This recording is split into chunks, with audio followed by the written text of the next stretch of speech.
Sebagaimana kita uraikan di video sebelumnya, ion-ion dalam larutan dapat bereaksi dengan air sebagai pelarut membentuk suatu asam atau basa konjugat dan ion OH- atau ion hidronium, mengakibatkan larutan bersifat basa atau asam. Di samping itu terdapat ion-ion yang tidak bereaksi dengan air tetapi hanya terhidrasi secara sederhana. Ion-ion tersebut berasal dari asam atau basa kuat. Semua garam terurai di dalam air membentuk ion-ion. Oleh karena itu, ion-ion di dalam air ada yang terhidrolisis atau terhidrasi. Maka garam-garam yang terlarut dalam air menimbulkan larutan bersifat asam, basa, ataupun netral.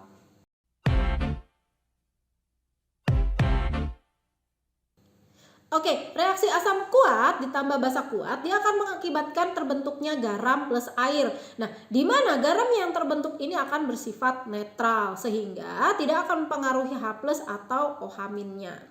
Larutan garam bersifat basa berasal dari reaksi asam lemah ditambah basa kuat yang anionnya berasal dari basa konjugat asam lemah. Jika larutan garamnya bersifat asam, itu berasal dari larutan asam kuat, anionnya berasal dari asam konjugat basa lemah. Nah, reaksi antara asam dan basa tersebut, jika dia asam dan basanya habis, dia akan 100% membuat garam ditambah air. Jadi pH larutannya itu bukan lagi kita nilai dari pH asamnya atau basanya, tapi hanya dari pH garamnya. Itulah yang disebut dengan perhitungan untuk hidrolisis garam. Bagaimana caranya? Nah, di sini kita punya reaksi asam lemah ditambah basa kuat. Asam lemahnya ini contohnya adalah CH3COOH dan di mana basa kuatnya contohnya di sini NaOH.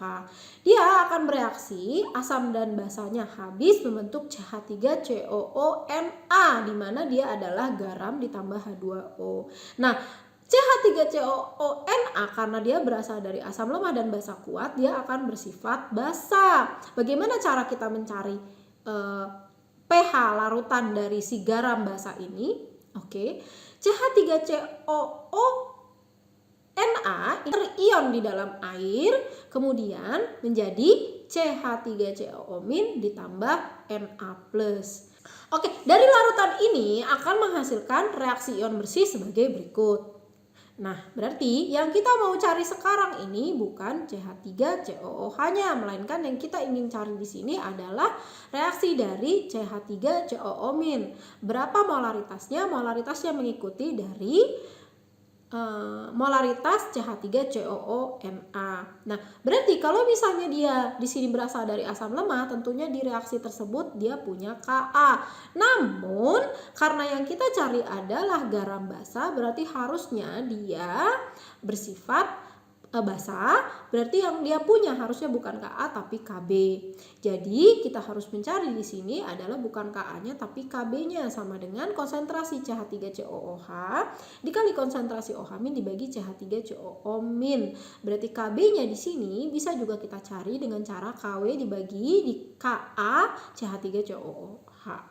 Nah, bagaimana dengan larutan garam bersifat asam? Tentunya dia yang dihasilkan di sini adalah bukan Kb-nya, kita harus mencari Ka-nya. Berarti di soal tersebut dia punya Kb.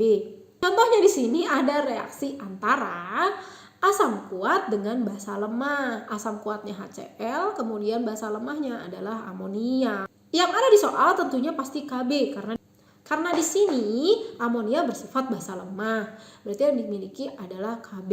Nah, tapi garamnya ini bersifat asam, berarti harusnya yang dia miliki bukan Kb, tapi kita harus mencari Ka-nya. Bagaimana caranya? Jadi, caranya Ka sama dengan Kw per Kb. Oke, kita langsung aja masuk ke soal. Hitung pH larutan NaF 0,3 molar. Diketahui nilai KaHF adalah 7,2 dikali 10 pangkat min 4. Berarti bisa kita misalkan di sini NaF berasal dari basa kuat dan asam lemah. Asam lemahnya di sini kenapa kita bilang asam lemah? Karena dia punya KaHF. Berarti reaksinya menjadi F- ditambah H2O menghasilkan HF ditambah OH-. Kita cari di sini Kb-nya sama dengan HF dikali OH- dibagi F-, sama dengan 1 dikali 10 pangkat min 14 dibagi 7,2 dikali 10 pangkat min 4 sama dengan 1,4 dikali 10 pangkat min 11.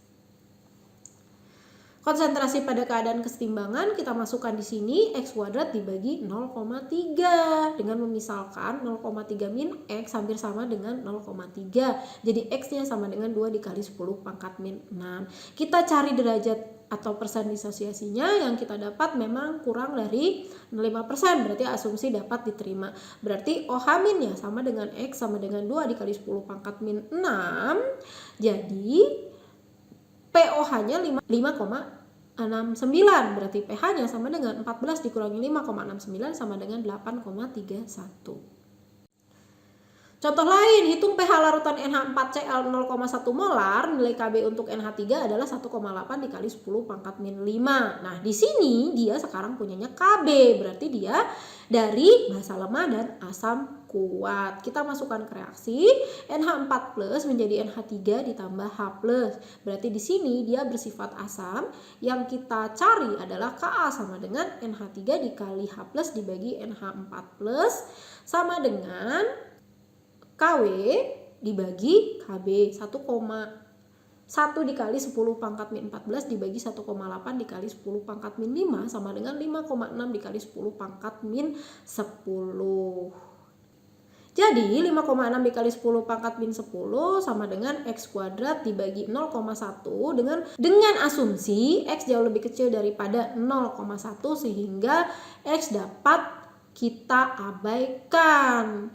Jadi X sama dengan 7,5 dikali 10 pangkat min 6. Kita cari lagi persen disosiasinya yang dia memang kurang dari 5% sehingga asumsi diterima. Dan H+-nya sama dengan 7,5 dikali 10 pangkat min 6 dengan pH-nya sama dengan 5,13. Nah, gimana nih kalau misalnya dia garamnya itu berasal dari asam lemah dan basa lemah? Nah, kalau seperti ini kita tidak dapat menghitung, tapi kita dapat memprediksi sifat garamnya berdasarkan dari nilai Ka dan Kb-nya. Jika Ka-nya lebih besar daripada Kb, larutannya akan bersifat asam. Sedangkan jika Kb-nya lebih besar daripada Ka, larutannya akan bersifat basa. Sedangkan jika Ka sama dengan Kb, larutan garam tersebut akan bersifat netral. Oke, kita lihat contohnya.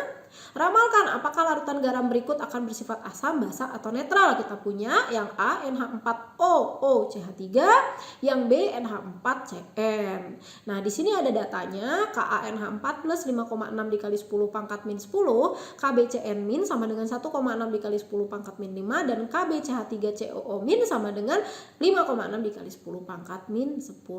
Nah, NH4OOCH3 dia berasal dari NH4 plus dan CH3COO min. Berarti kita lihat Ka yang pertama dan Ka yang ketiga, di mana dia sama, berarti dia bersifat netral. Untuk yang B dia berasal dari NH4 plus dan Cn min, di mana di sini Kb-nya itu lebih besar daripada Ka, berarti dia bersifat basa.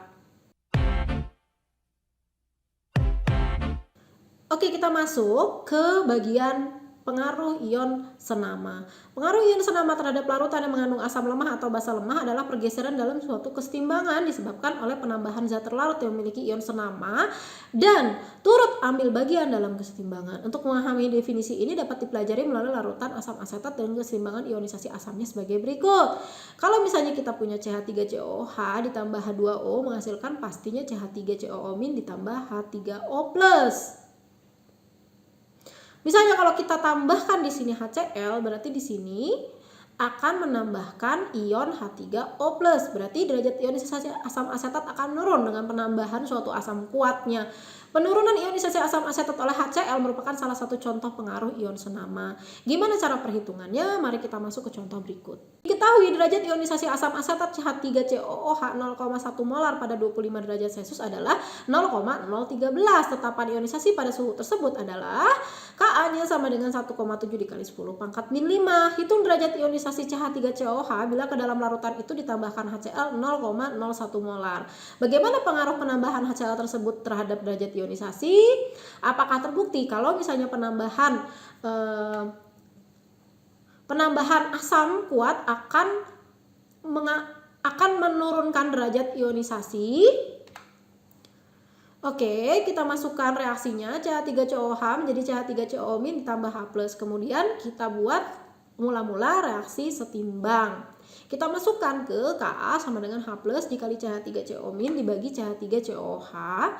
0,01 ditambah X kali X dibagi 0,1 dikurangi X. Nah, kita asumsikan di sini 0,01 ditambah X hampir sama dengan 0,01, 0,1 dikurangi X hampir sama dengan 0,1. Sehingga didapat di sini 0,01 X dibagi 0,1 sama dengan 1,7 dikali 10 pangkat min 5. Berarti di sini X-nya sama dengan 1,7 dikali 10 pangkat min 4. Kita masukkan derajat disosiasinya, berarti 1,7 dikali 10 pangkat min 4 dibagi 0,1 sama dengan 0,0017, di mana 0,0017 lebih kecil daripada 0,013.